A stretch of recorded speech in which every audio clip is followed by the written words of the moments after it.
não parar, não precipitar e não retroceder.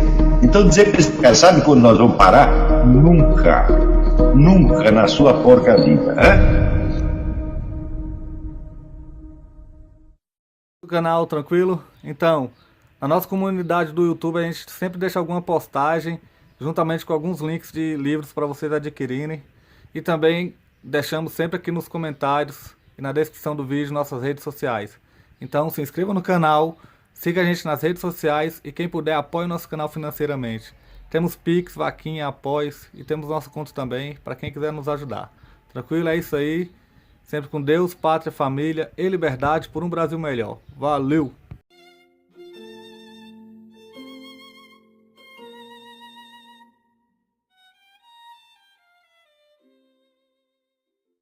Tudo isso aqui é só a discussão daquele ponto. Quais são as forças que estão, vamos dizer, agindo no mundo, cenário histórico presente e qual é o papel dos Estados Unidos dentro desse cenário. É só isso que nós estamos discutindo. Eu não estou ainda discutindo as teorias do professor Dugin sobre o atlantismo e o eurasismo.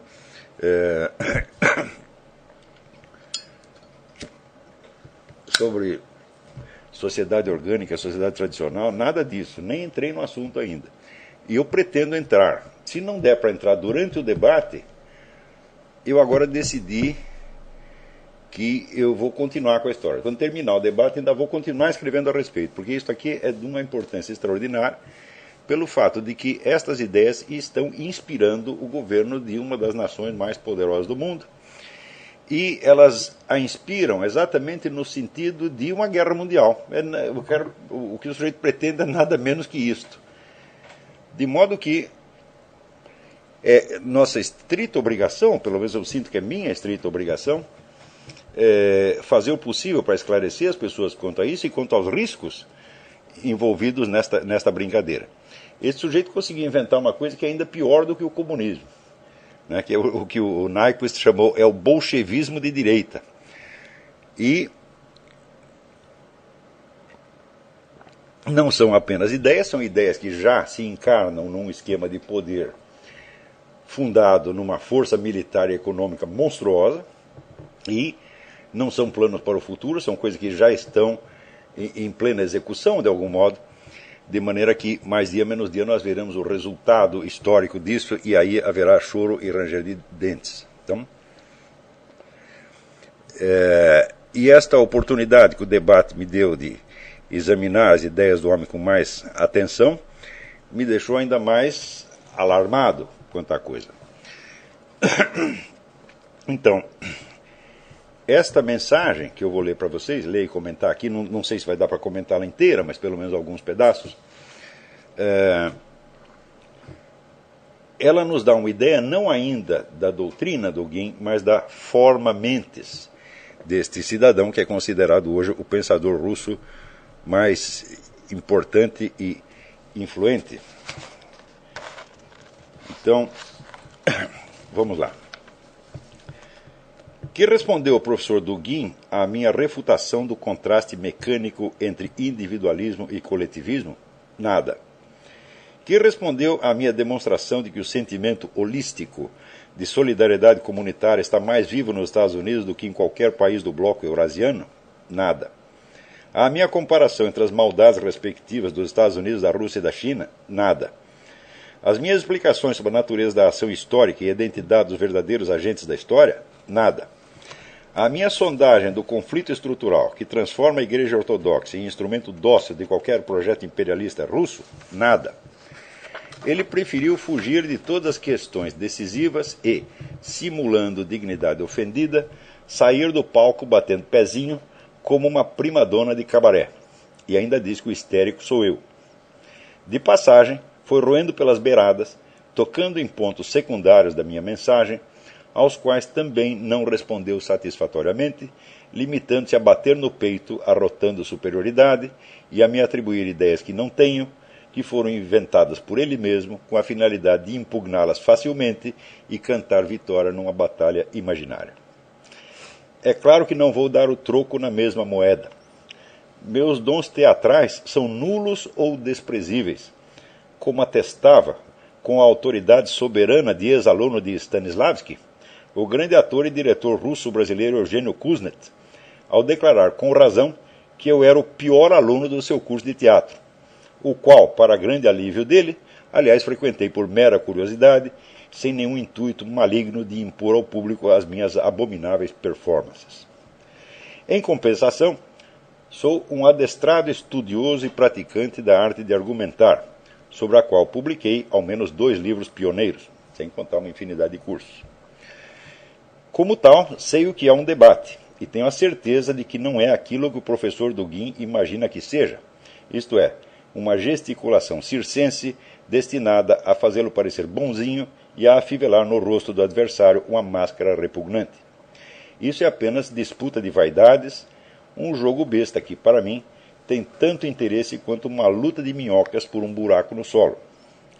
O que vou fazer aqui é responder ao professor Dugin ponto por ponto, com a meticulosidade sistemática de quem não quer destruí-lo, mas retirá-lo da turva confusão em que se afoga. Nas linhas que se seguem, cada desconversa escorregadia do professor Dugin será cuidadosamente reconduzida às questões centrais que ele tentou evitar e respondida com franqueza direta, sem poses nem caretas. Para facilitar a leitura, dividi o texto do professor Dugin em 60 parágrafos numerados, incluindo as citações que ele faz da minha segunda mensagem, que aqui reproduzo em letras menores, fazendo-a seguir das minhas respostas. A extensão desta mensagem não advém de nenhum prazer erótico que eu sinta em redigir textos compridos, mas do simples fato de que, citando-me a mim próprio pela 1000ª vez, a mente humana é constituída de tal forma que o erro e a mentira sempre podem ser expressos de maneira mais sucinta do que a sua refutação. Uma única palavra falsa requer muitas para ser desmentida. Então vamos lá, parágrafo 1. Desapontamento. Então diz o professor Dugin: para dizer a verdade, estou um pouco desapontado com este debate com o Sr. Olavo de Carvalho. Eu pensei que eu ia encontrar nele um representante dos filósofos tradicionalistas brasileiros na linha de René Guénon e Júlio Zévola. Mas acabou se revelando que ele era uma coisa muito diferente e, na verdade, muito esquisita.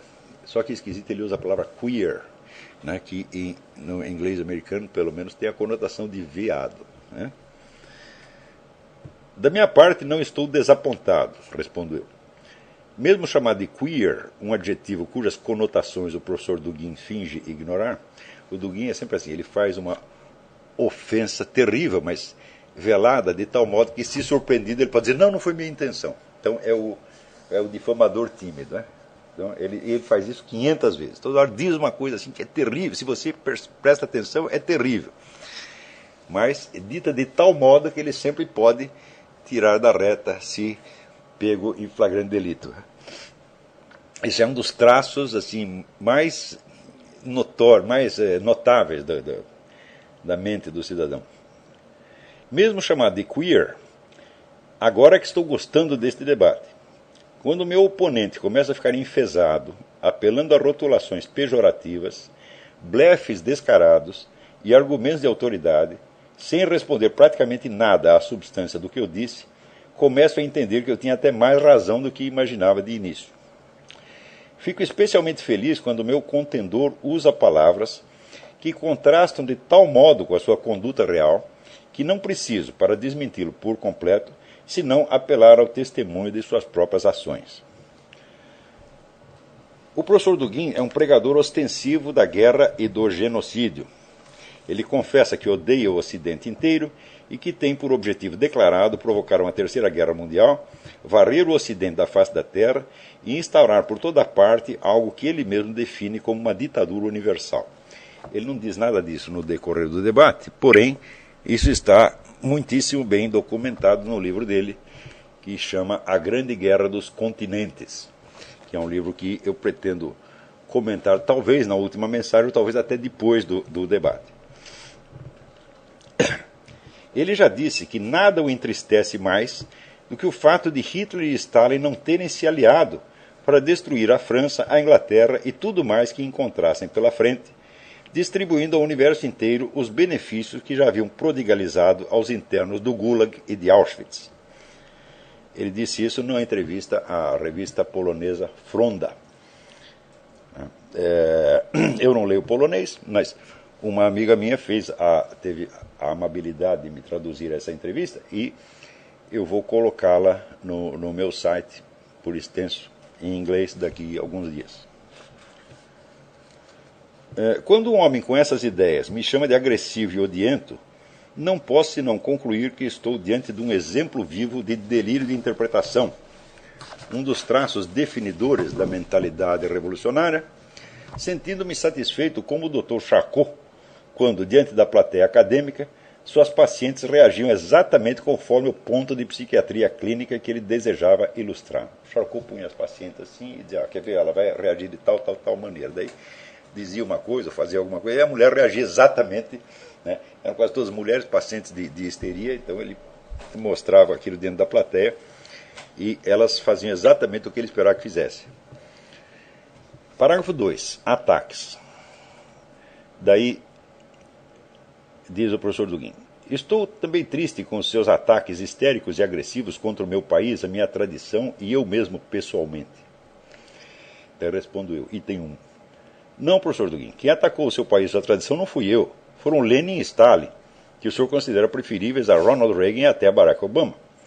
Eu me limitei a dizer o óbvio, que todos os russos que aplaudiram aqueles dois deveriam trabalhar para pagar indenizações aos familiares de suas vítimas. Isso é ofensivo? Ou a justiça foi feita só para os alemães, tendo os russos e chineses um certificado celeste de imunidade? Da sua tradição religiosa, eu também não disse nada que o senhor já não tivesse dito antes, que é uma religião estatal, que tem por chefe o czar ou quem esteja no lugar dele, que, portanto, não pode se expandir para fora de suas fronteiras, senão pela ocupação político-militar de terras estrangeiras. O que é que o senhor tem feito se não demonstrar isso com uma constância notável?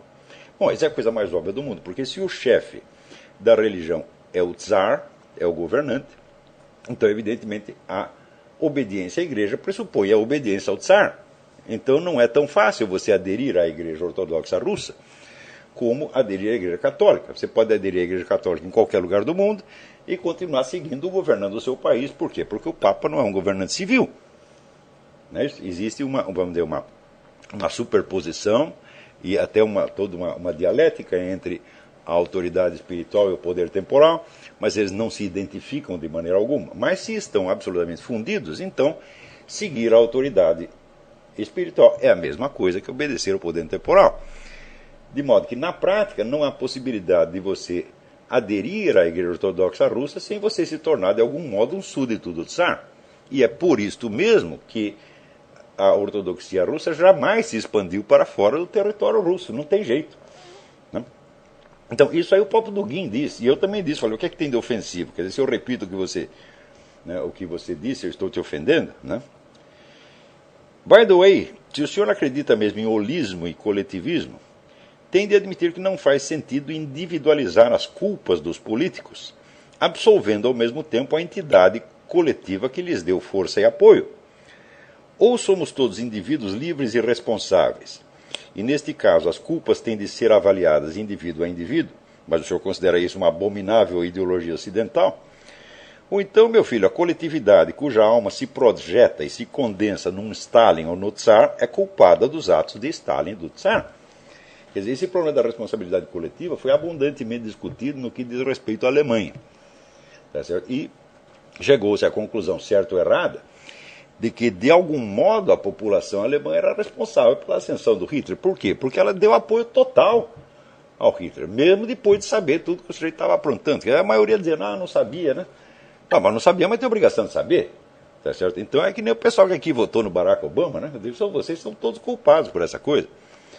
Nem sempre é uma culpa, vamos dizer, definível juridicamente, mas pode ser uma culpa, vamos dizer, no mínimo, uma culpa moral tem. E se é uma culpa moral, bom, então você não terá que, não haverá uma penalidade criminal pelo que você fez, mas pelo menos ter que trabalhar como todo mundo para pagar a indenização para as vítimas, você vai ter que fazer. 2. É bem significativa, aliás, a sua escolha da palavra attack em vez de offend or insult, muito mais adequados para designar uma investida meramente verbal. Ele não diz que eu estou insultando, ele diz que eu estou atacando. O professor Dugin prega abertamente a destruição do... parênteses. Lá atrás eu falei de delírio de interpretação. Para quem não sabe, o delírio de interpretação é um quadro patológico descrito pelo psiquiatra francês Paul Sérieux em 1909, no livro Les Folies Raisonnantes, As Loucuras Raciocinantes. E o delírio de interpretação se distingue das demais formas delirantes porque ele não comporta perturbações sensoriais. Quer dizer, não é que o sujeito veja coisas, ele não vê coisas, ele apenas remaneja de maneira mórbida os dados da situação.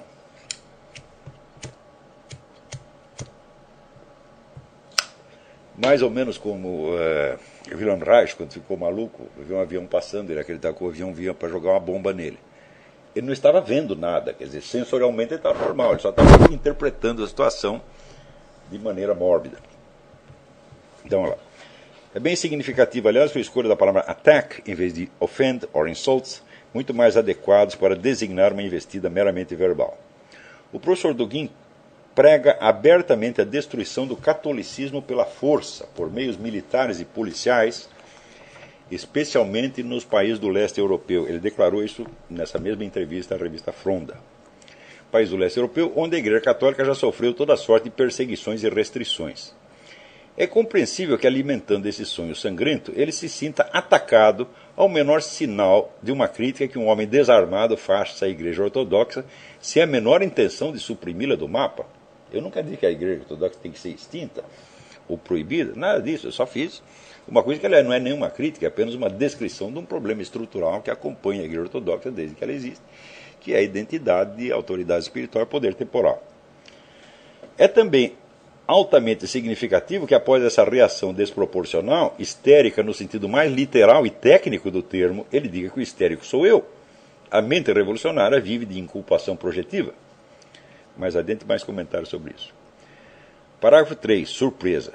Daí diz ele, é algo que eu não estava preparado para encontrar? Daí respondo eu, não mesmo. Com suas bazucas e tanques, ele estava preparado para estimular a matança de algumas centenas de milhões de pessoas. Mas jamais poderia esperar que uma delas reclamasse um pouco.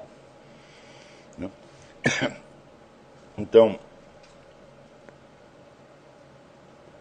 isso é a mesma coisa que você pregar nazismo. Você vai no gueto judeu e prega o nazismo, né? E daí o judeu reclama e você, eu não estava preparado para isso. Parágrafo 4. Insulto e revide. Diz o professor Dugin, se eu conhecesse as suas maneiras de conduta melhor antes, eu não teria concordado em participar deste debate. Né? Daí, observo eu, o primeiro a insultar foi o professor Dugin e eu tenho o péssimo hábito de revidar. Não há insulto pior do que a insinuação semivelada no estilo do melhor intrigante de ópera bufa. O professor Dugin tentou me apresentar aos meus compatriotas como um traidor da pátria, um inimigo do meu país. Um país no qual ele nunca esteve, do qual sabe quase nada e cujo apoio ele agora pretende conquistar na base da lisonja barata, sem avisá-lo de que no Império Eurasiano Universal dificilmente terá sorte melhor do que teve a Ucrânia sob o domínio russo ou o Tibete sob a ocupação chinesa. Esperava ele que, depois disso, eu lhe devolvesse um tapinha com luvas de pelica? Quem me conhece sabe que odeio as meias palavras, o veneno doce, a intriga pérfida sussurrada em tom melífluo. Se você quer discutir comigo, ou me respeite, ou não fique depois choramingando que está com dor de barriga. Seja homem. Né? Porque agora, já que o sujeito veio com ofensa, falou, agora vamos botar para quebrar mesmo. Né? Agora, todas as normas de polidez já foram para o brejo, ótimo. Né? Esse negócio de insinuação, de coisa velada, eu não me sinto à vontade nisso. Agora, se é para xingar, se é para mandar para aquele lugar, é comigo mesmo. Né? Parágrafo 5. Eu vou continuar, diz ele, vou continuar o debate só por causa de algumas obrigações em frente ao grupo de gentis jovens brasileiros tradicionalistas que me convidaram a entrar neste desagradável tipo de diálogo. Ele respondeu, por que desagradável? Isso está uma delícia. Parágrafo 6. Daí ele refere àquele parágrafo onde eu disse que a ciência política começou no instante em que Platão e Aristóteles fizeram a distinção entre o ponto de vista do agente e o ponto de vista do observador científico. Daí diz o Dugin. Esta tese foi derrubada por Marx na sua análise da ideologia, como a base implícita da própria ciência. Não sendo marxista eu mesmo, estou seguro de que essa observação de Marx é correta.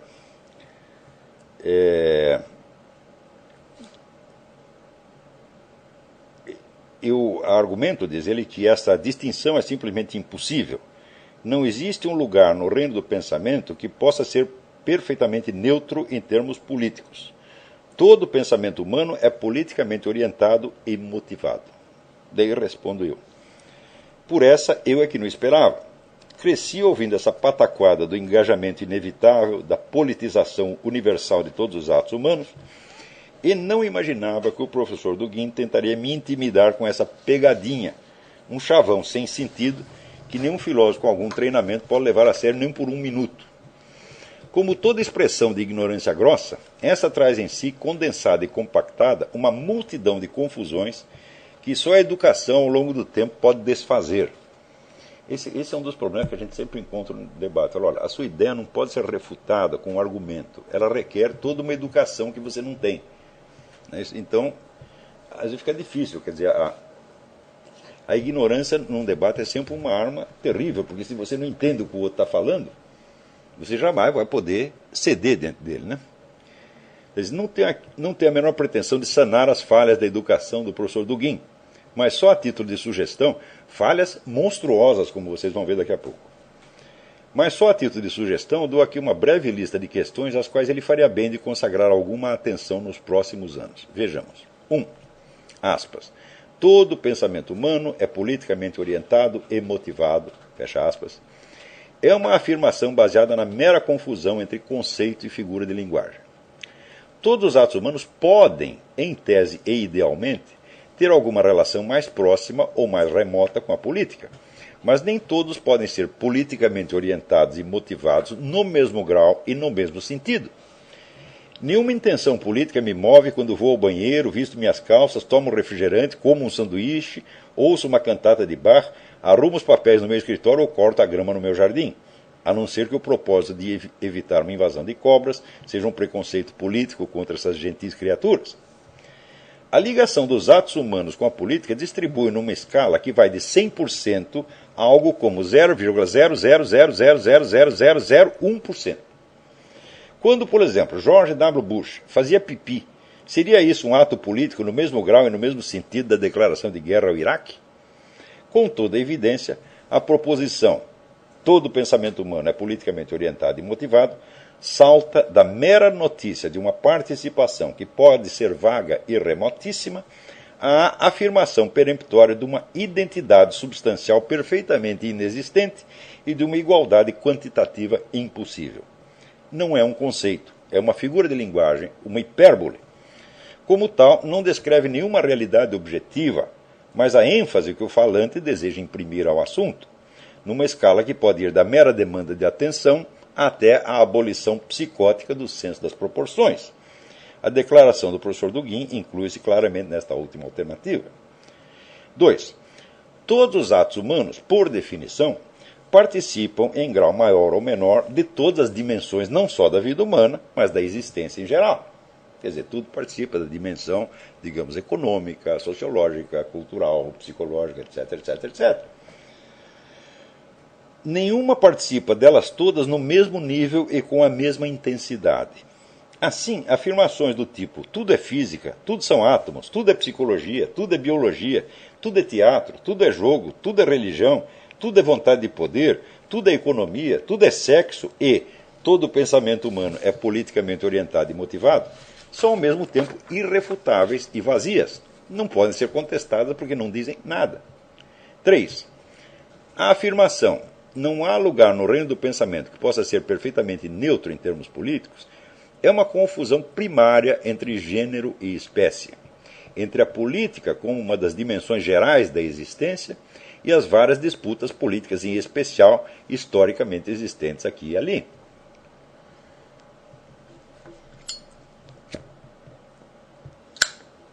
Ainda que se aceitasse, ad argumentandum, a hipótese de que todos os atos humanos são políticos, isso não implicaria de maneira alguma a conclusão de que cada ser humano tem de tomar posição em todas as disputas políticas que se travam no seu tempo.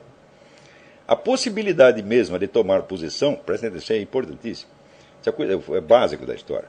A possibilidade mesma de tomar posição implica a seleção prévia de quais disputas são relevantes e quais são indiferentes ou falsas. A neutralidade entre uma multidão de questões políticas é não somente possível, mas é uma condição indispensável para a tomada de poder em qualquer uma delas em particular. Ou seja, é impossível o sujeito se interessar por todas as disputas políticas simultaneamente no mesmo grau. Algumas para ele são irrelevantes. Então, por exemplo, sei lá, quem vai ser prefeito de São Tomé das Letras no ano que vem? Não ligamos para isso, né? Então, não tomamos posição naquilo porque não nos parece relevante. Agora, para quem está em São Tomé das Letras, isso pode ser o centro do problema universal. Isso quer dizer que a tomada de posição numa disputa implica necessariamente a neutralidade numa multidão de outras questões. A neutralidade faz parte da estrutura da tomada de posição. Então, quer dizer, se não existisse neutralidade, não poderia haver tomada de posição. Agora, você vê que o professor Dugin, como tantas pessoas hoje em dia, raciocina a partir apenas do significado dicionarizado das palavras, sem conseguir, vamos dizer, elaborar um conceito no confronto, vamos dizer, com a experiência real. Ou seja, ele não é capaz de perguntar, assim, isso que eu estou dizendo, quais são as condições necessárias para que isto exista não somente no reino das palavras, mas para que isto exista como realidade. Como nós fazemos para transformar isso em realidade? Então, por exemplo, tem aqui a definição de tomada de posição. Né? Quais são as condições para que eu tome posição? Bom, em primeiro lugar, eu preciso escolher qual a disputa na qual vou tomar posição. Se eu tiver que tomar posição simultaneamente em todas as disputas, eu estou paralisado. Então, existe uma hierarquia de importância. E esta é a primeira escolha que você tem que fazer antes de tomar posição. 4. Não posso crer que o professor Dugin seja ingênuo ao ponto de ignorar que a definição dos objetivos do jogo político e a delimitação dos campos são elas próprias atitudes políticas fundamentais. Moldar o debate é o meio mais rápido e eficiente de vencê-lo por antecipação. Uma vez delineada uma disputa política, nada impede que um cidadão, em vez de tomar partido de um time ou do outro, rejeite a disputa mesma e proponha em lugar dela uma outra completamente diversa, desprezando a primeira não somente como irrelevante, mas falsa, e recusando-se, portanto, a optar entre contendores que, na sua opinião, são apenas sombras projetadas na parede para iludi-lo. Neste caso, ele tem de permanecer neutro na disputa alheia, precisamente para poder tomar partido na sua própria. Então, assim, se você não tem condição de dizer, esta briga não é minha, a minha briga é aquela outra, então você não tem capacidade de escolher. Quem não tem capacidade de escolher entre disputas, também não tem capacidade para escolher entre os disputantes. Este mesmo debate exemplifica isso de maneira superlativamente clara. O professor Dugin, tal como os globalistas ocidentais, quer me forçar a optar entre o Ocidente e o resto. Berra que ninguém pode permanecer neutro nessa disputa e insiste que todos temos até mesmo de aceitar tranquilamente, para resolvê-la, a perspectiva singela de uma terceira guerra mundial, forçosamente muito mais vasta e destrutiva que as duas anteriores.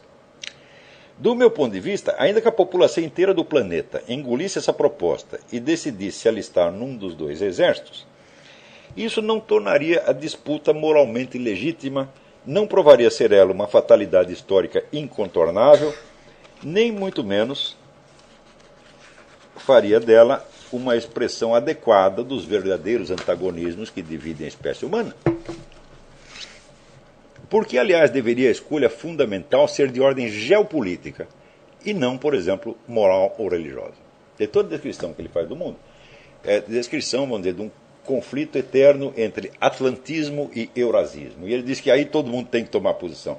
Bom, mas e se eu não achar que essa é a questão fundamental? Por que eu vou ter que tomar posição, né, numa disputa que, a meus olhos, é imaginária e que está apenas encobrindo outras disputas muito mais verdadeiras, genuínas e fundamentais? Por que deveriam os bons e os maus estar distribuídos em fronteiras geográficas separadas, em vez de espalhar-se um pouco por toda parte, sem qualquer uniformidade nacional ou racial? Por exemplo, e se eu achar que, supondo-se que existam mesmo os dois blocos, né, atlantistas e eurasistas, e se eu vejo que há elementos bons e maus nos dois, e que mais ou menos dá empate, ou seja, que o bem e o mal estão distribuídos geograficamente de uma maneira mais ou menos uniforme, em vez de estarem todos os bons de um lado e todos os maus do outro. Né? Por que eu vou tomar posição numa porcaria dessa? Para mim, muito mais que uma hipotética e artificiosa disputa entre ocidentais e orientais, o que está em jogo é a luta mortal entre o globalismo inteiro, na sua tripla versão ocidental, russo-chinesa e islâmica, e valores espirituais e civilizacionais milenares que serão necessariamente destruídos no curso da luta pela dominação global, pouco importando quem saia, entre aspas, vencedor.